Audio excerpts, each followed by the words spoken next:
ओम शांति। साकार मुरली 4 अक्टूबर 2021। मीठे बच्चे, बाप को याद करने की भिन्न भिन्न युक्तियां रचो। पुरुषार्थ कर चार्ट रखो, थको नहीं। तूफानों में अडोल रहो।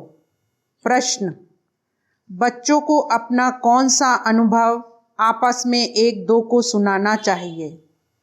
उत्तर: हम बाप को कितना समय और कैसे याद करते हैं? भोजन के समय बाप की याद रहती है या अनेक प्रकार के विचार आ जाते हैं? बाबा कहते, बच्चे ट्राई करके देखो। भोजन पर बाप के सिवाय दूसरा कुछ याद तो नहीं आता है।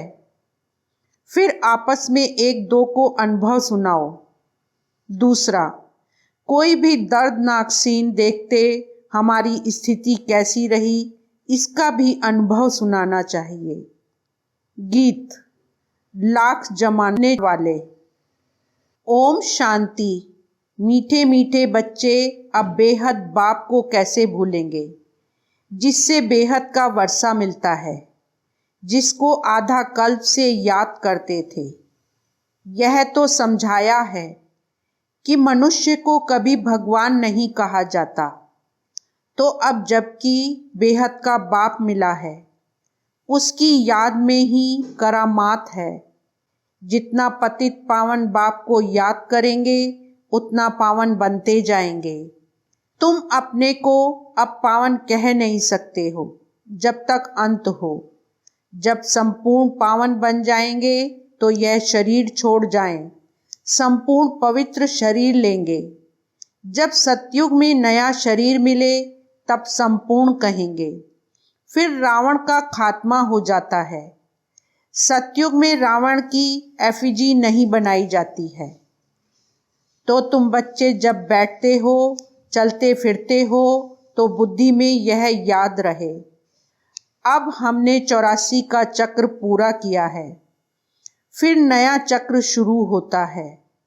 वह है ही नई पवित्र दुनिया, नया भारत, नई दिल्ली।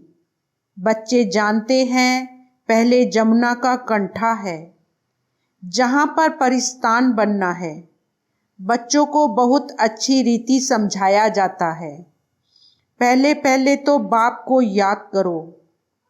भगवान बाप पढ़ाते हैं, वही बाप टीचर गुरु है। यह भला याद रखो। बाबा ने यह भी समझाया था कि तुम बाजोली खेलते हो। वर्णों का चित्र भी बहुत जरूरी है। सबसे ऊपर है शिव बाबा, फिर चोटी ब्राह्मण। यह समझाने के लिए बाबा कहते हैं, अच्छा यह बुद्धि में रखो कि हम 84 जन्मों की बाजोली खेलते हैं।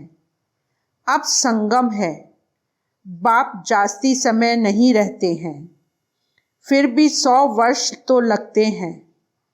उथल पाथल पूरी हो, फिर राज्य शुरू हो जाता है। महाभारत लड़ाई तो वही है, जिसमें अनेक धर्म विनाश, एक आदि सनातन देवी देवता धर्म की स्थापना हो रही है। तुम्हारी कलाबाजी तो वंडरफुल है। तुमको पता है, फकीर लोग कलाबाजी खेलते तीर्थों पर जाते हैं। मनुष्यों की श्रद्धा तो रहती है ना, तो उन्हों को कुछ ना कुछ दे देते हैं। परवरिश उन्हों की होती रहती है, क्योंकि ऐसे मनुष्य अपने साथ क्या उठाएंगे। बाबा तो इन सब बातों का अनुभवी है। बाबा ने अनुभवी रथ लिया है, गुरु भी किए, देखा भी बहुत कुछ, तीर्थ भी किए। अब बाबा कहते हैं, बाजोली तो याद कर सकते हो। हम अभी ब्राह्मण हैं, फिर देवता क्षत्रिय बनेंगे। यह है सारी भारत की बात। बाप ने ऐसा समझाया है। और धर्म तो जैसे बाई प्लाट हैं। बाप ने तुमको ही तुम्हारे 84 जन्मों की कहानी बताई है। सेंसिबल जो हैं वह हिसाब से समझ सकते हैं। इस्लामी आएंगे तो एवरेज कितने जन्म लेंगे, एक्यूरेट हिसाब की तो दरकार नहीं। इन बातों में तो कोई फिक्रात की बात नहीं। सबसे जास्ती फ़िक्र यह रहती है कि हम बाबा को याद करते रहें। बस एक ही फ़िक्र है, एक को याद करने का। घड़ी घड़ी माया और फिक्रात में डाल देती है। इसमें माया फ़िक्र में बहुत डालती है। बच्चों को याद करना ही चाहिए। अब हमको घर जाना है। स्वीट होम किसको याद नहीं आएगा। मांगते भी हैं शांति देवा। भगवान को कहते हैं हमको शांति दो। अब तुम बच्चे यह तो जानते हो यह पुरानी दुनिया ख़त्म हो जानी है।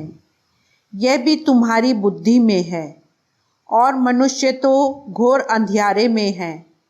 शांति सतयुग में ही होती है। एक धर्म, एक भाषा, रस्म रिवाज भी एक ही है। वहाँ है ही शांति का राज्य। अद्वैत की बात ही नहीं। वहाँ तो एक ही राजाई होती है और सतो प्रधान है। रावण राज्य है नहीं। रावण राज्य है नहीं जो लड़ाई हो। तो तुम बच्चों को खुशी का पारा चढ़ना चाहिए। शास्त्रों में जो गायन है, अतीन्द्रिय सुख गोप गोपियों से पूछो। गोप गोपियाँ तो तुम हो ना। तुम सम्मुख में बैठे हो। तुम्हारे पास भी नंबरवार हैं जिनको याद रहता है कि बाबा हमारा बाबा भी है, टीचर भी है, गुरु भी है। यह तो वंडर है ना। लाइफ तक साथ देते हैं। गोद में लिया और पढ़ाई शुरू कर देते तो यह याद रहने से भी खुशी बहुत रहेगी। परंतु माया फिर यह भी भुला देती है। मनुष्यों को यह भी समझाना होता है। मनुष्य पूछते हैं बाकी थोड़ा समय कहते हो क्या प्रूफ है। बोलो देखो इसमें लिखा हुआ है भगवानोवाच। यज्ञ भी रचा हुआ है। यह है ज्ञान यज्ञ। अब कृष्ण तो यज्ञ रच ना सके। बच्चों को यह भी बुद्धि में रहना चाहिए कि हम ब्राह्मण इस बेहद यज्ञ के हैं। बाबा ने हमको निमित्त बनाया है। जब तुम अच्छी रीति ज्ञान और योग की धारणा करते हो, आत्मा संपूर्ण बन जाती है। तब इस भंबोर को आग लगेगी। मनुष्यों को ही पता होता है ना कि यह बेहद का कर्म क्षेत्र है जहाँ सभी आकर खेल करते हैं। बनी बनाई बन रही। बाप कहते हैं बच्चे चिंता उनकी की जाए जो अनहोनी हो गया सो ड्रामा में था। फिर उनका चिंतन काहे का करें। हम ड्रामा को देखते हैं। ड्रामा में जब कोई ऐसा दर्दनाक सीन होता है तो मनुष्य देखकर रोते हैं। अब वह तो हुआ झूठा ड्रामा। यह तो सच्चा ड्रामा है। सच सच करते हैं परंतु तुमको कोई दुख के आंसू नहीं आने चाहिए। साक्षी होकर तुमको देखना है। जानते हो यह ड्रामा है, इसमें रोने की क्या दरकार है। Past is past. कब विचार भी नहीं करना चाहिए। तुम आगे बढ़ते बाप को याद करते रहो और सबको रास्ता बताते रहो। बाबा तो राय देते रहते हैं। त्रिमूर्ति के चित्र तुम्हारे पास बहुत हैं। क्लियर लिखा हुआ है वह शिव बाबा, यह वर्षा। तुम बच्चों को यह चित्र देखने से बहुत खुशी होनी चाहिए। बाबा से हमको विष्णुपुरी का वर्षा मिलता है। पुरानी दुनिया तो खत्म होनी है। बस यह चित्र सामने रख दो।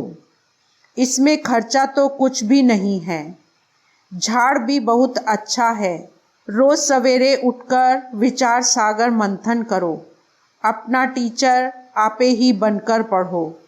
बुद्धि तो सबको है। चित्र अपने घर में रख दो। हर एक चित्र में फर्स्ट क्लास ज्ञान है। कहते हैं विनाश होगा तो तुम्हारी बाप के साथ प्रीत है ना।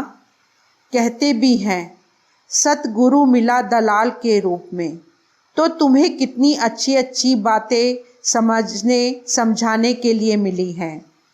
फिर भी माया का पौंप बहुत है। 100 वर्ष पहले यह बिजली गैस आदि थोड़े ही थी।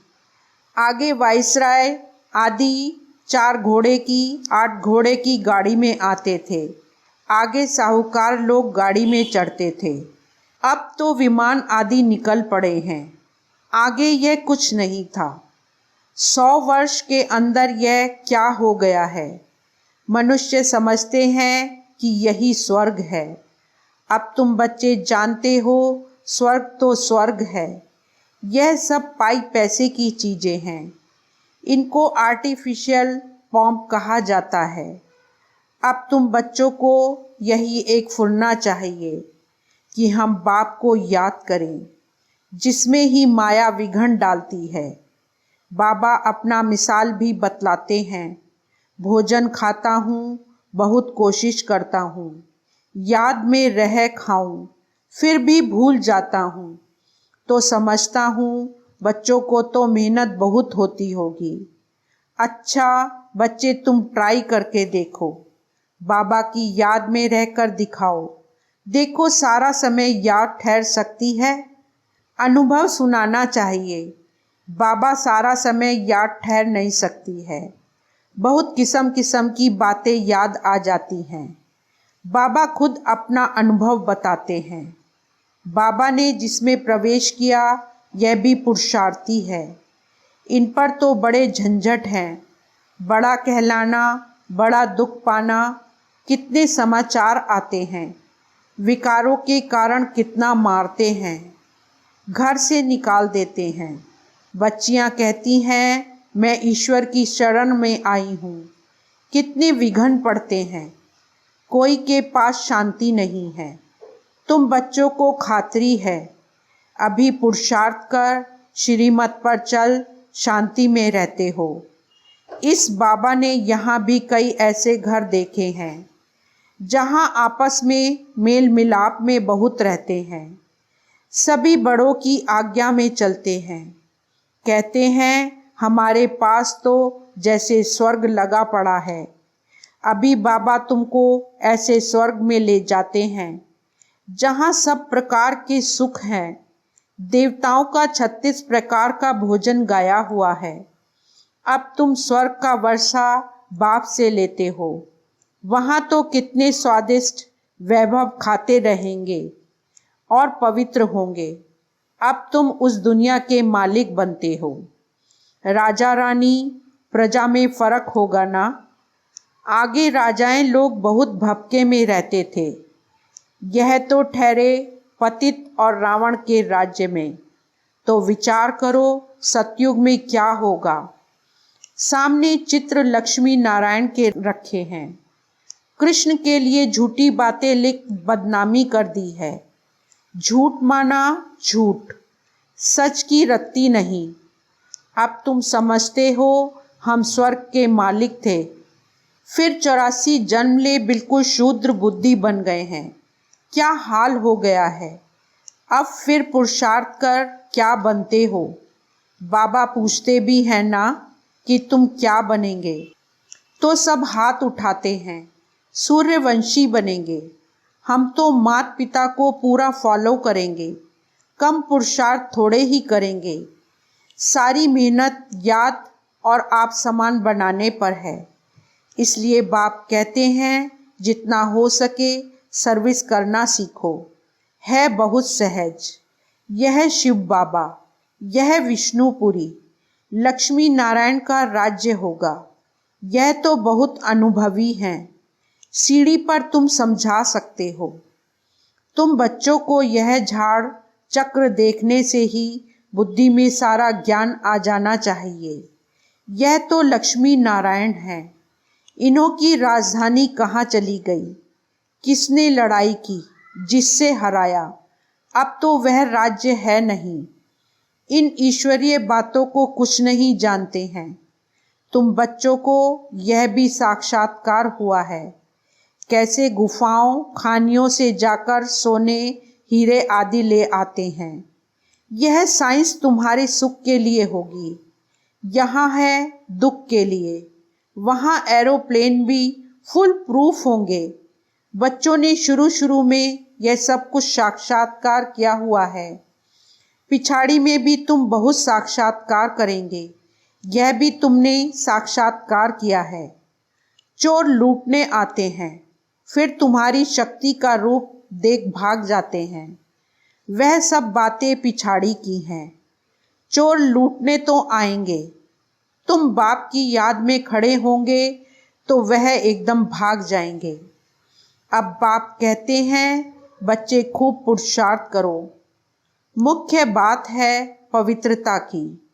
एक जन्म पवित्र बनना है। मौत तो सामने खड़ा है। कुदरती आपदाएं बहुत कड़ी आएंगी, जिसमें सब खत्म हो जाए। शिव बाबा इन द्वारा समझाते हैं। इनकी आत्मा भी सुनती है। यह बाबा सब बतलाते हैं। शिव बाबा को तो अनुभव नहीं है, बच्चों को अनुभव होता है। माया के तूफान कैसे आते हैं, पहले नंबर में यह है, तो इनको सब अनुभव होगा, तो इसमें डरना नहीं है, अडोल रहना है। बाप की याद में रहने से ही शक्ति मिलती है। कोई बच्चे चार्ट लिखते हैं, फिर चलते चलते बंद कर देते हैं। बाबा समझ जाते हैं थक गया है। पारलौकिक बाप जिससे इतना बड़ा वर्षा मिलता है, ऐसे बाप को कभी पत्र भी नहीं लिखते हैं, याद ही नहीं करते। ऐसे बाप को तो कितना याद करना चाहिए। शिव बाबा हम आपको बहुत याद करते हैं। बाबा आपकी याद बिगड़ हम भला कैसे रह सकते हैं। जिस बाप से विश्व की बादशाही मिलती है, ऐसे बाप को कैसे भूलेंगे। एक कार्ड लिखा, वह भी तो याद किया ना। लौकिक बाप भी बच्चों को चिट्ठी लिखते हैं। नूरे रतन स्त्री पति को कैसे चिट्ठी लिखती है। यहाँ तो दोनों संबंध हैं। यह भी याद करने की युक्ति है। कितना मीठा बाबा है। हमसे क्या मांगते हैं, कुछ भी नहीं। वह तो दाता है, देने वाला है, यह लेने वाला नहीं। कहते हैं स्वीट चिल्ड्रन मैं आया हूँ, भारत को खुशबूदार बगीचा बनाकर जाता हूँ। अच्छा मीठे मीठे सिकी लदे बच्चों प्रति माता पिता बाप दादा का याद प्यार और गुड मॉर्निंग। रूहानी बाप की रूहानी बच्चों को नमस्ते। रूहानी बच्चों की रूहानी बाप को नमस्ते। धारणा के लिए मुख्य सार। फर्स्ट पॉइंट, सूर्यवंशी बनने के लिए माता पिता को पूरा फॉलो करना है। याद में रहने की और आप समान बनाने की मेहनत करनी है। सेकंड पॉइंट, पुरुषार्थ कर श्रीमत पर चल शांत रहना है। बड़ों की आज्ञा माननी है। वरदान, स्वयं को सेवाधारी समझकर झुकने और सर्व को झुकाने वाले निमित्त और नम्र चित्त भव। सार, निमित्त उसे कहा जाता जो अपने हर संकल्प व हर कर्म को बाप के आगे अर्पण कर देता है। निमित्त बनना अर्थात अर्पण होना। और नम्र चित्त वह है जो झुकता है। जितना संस्कारों में संकल्पों में झुकेंगे, उतना विश्व आपके आगे झुकेगी। झुकना अर्थात झुकाना। यह संकल्प भी ना हो कि दूसरे भी हमारे आगे कुछ तो झुकें। जो सच्चे सेवाधारी होते हैं वह सदैव झुकते हैं, कभी अपना रोब नहीं दिखाते। स्लोगन, अब समस्या स्वरूप नहीं समाधान स्वरूप बनो। ओम शांति।